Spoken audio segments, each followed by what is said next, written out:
देश की और राजस्थान की बहुचर्चित लोकसभा सीट में से एक है बांसवाड़ा डूंगरपुर लोकसभा सीट।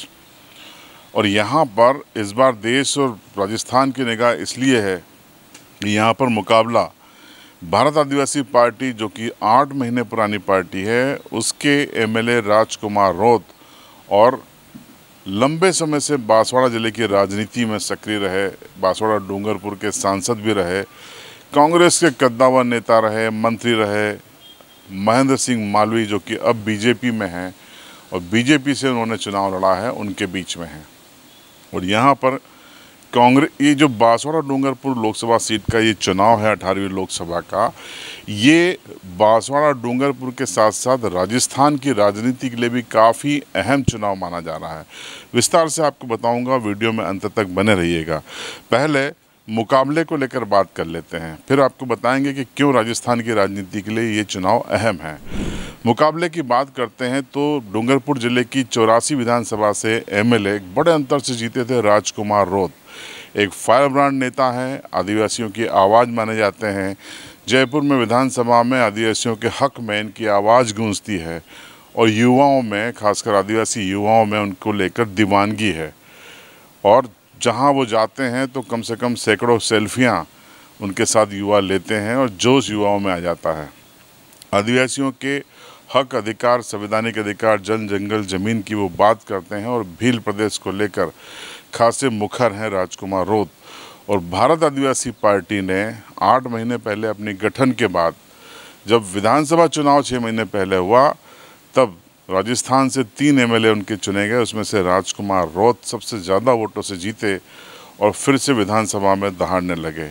अब भारत आदिवासी पार्टी को चाहिए था दिल्ली में एक उनकी सशक्त आवाज़, जो कि उनके एजेंडे को आगे बढ़ाए। तो राजकुमार रोत का ही चुनाव भारत आदिवासी पार्टी ने किया और लोकसभा चुनाव में उनको उतार दिया गया।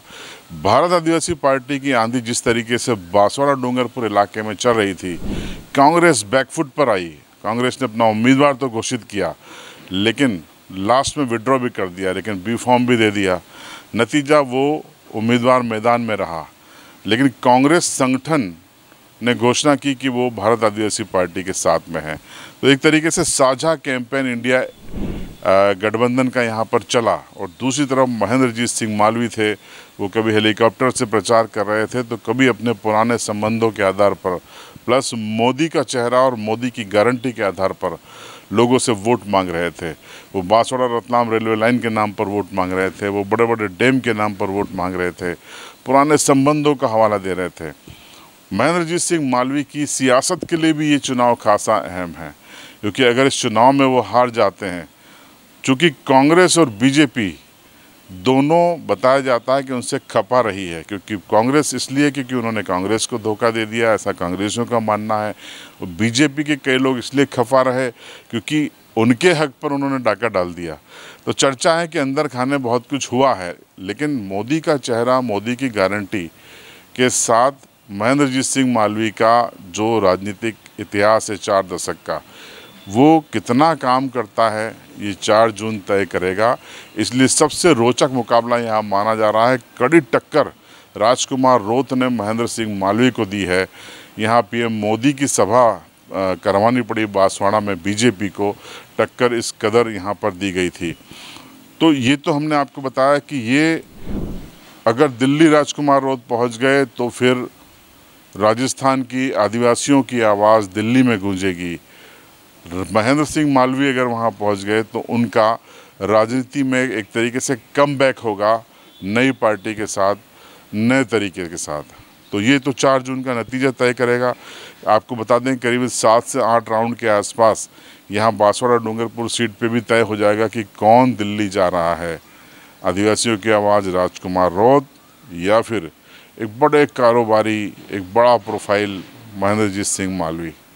अब इसका सियासत में क्या असर पड़ेगा बांसवाड़ा डूंगरपुर के परिणामों का, वो आपको बता देते हैं। अगर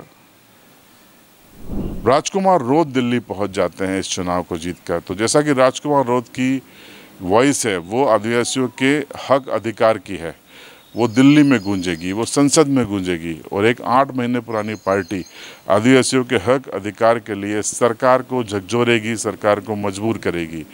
और उस पार्टी के लिए न सिर्फ राजस्थान बल्कि मध्य प्रदेश, झारखंड, छत्तीसगढ़, उड़ीसा जैसे आदिवासी बहुल राज्यों में पैठ जमाने का, अपने पैर फैलाने का एक अवसर मिलेगा।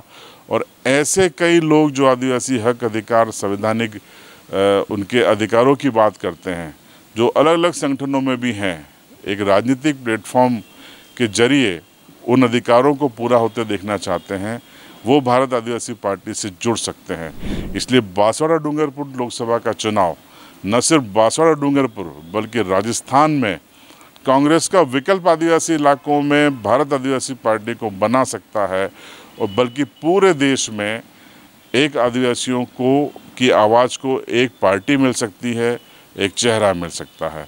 इस मायने में ये 2024 का चुनाव काफ़ी अहम है। बांसवाड़ा डूंगरपुर लोकसभा सीट काफ़ी अहम है। बाप पार्टी जिसे कहा जाता है वो बाकी पार्टियों की बाप बन पाती है या नहीं, ये भी 4 जून को तय हो जाएगा। आप क्या सोचते हैं कमेंट बॉक्स में ज़रूर बताएं। चैनल पर अगर नए हैं, पहली बार हैं तो सब्सक्राइब किए बगैर मत जाइएगा।